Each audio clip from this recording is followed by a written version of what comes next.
ગઈકાલે અરજદાર નાગરભાઈ રાણપરા છે તેણે સમા પોલીસ સ્ટેશનમાં એક એપ્લિકેશન આપેલી છે કે પોતાનો દીકરો તુષાર છે એ એપ્રિલ 2024માં દુબઈ ગયા હતા અને અહીંયાથી વેદ અને કુશાંગ વડોદરાના રહેવાસી છે તેના દ્વારા દુબઈ મોકલવામાં આવેલું હતું અને ત્યાં નોકરી કરશે એવું જણાવીને દુબઈ મોકલ્યો હતો અને કઈ સપ્ટેમ્બર 2024માં આ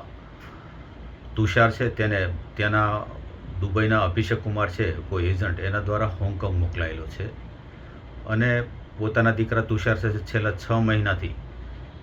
કોઈ વિડીયો કોલ કે વાતચીત નથી થઈ, ફક્ત ઇન્સ્ટાગ્રામ ઉપર વોઇસ મેસેજ દ્વારા વાતચીત થાય છે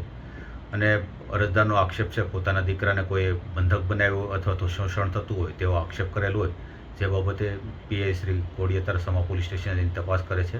અને આ બાબતને ગંભીરતા ધ્યાને લઈ અને જેસીપી સાહેબ તરફથી આ તપાસ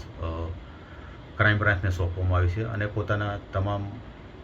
ટેકનિકલ સોર્સિસથી જે તુષાર છે અરજદારના દીકરાનો તેનો સંપર્ક કરવા કાર્યવાહી કરવામાં આવે છે.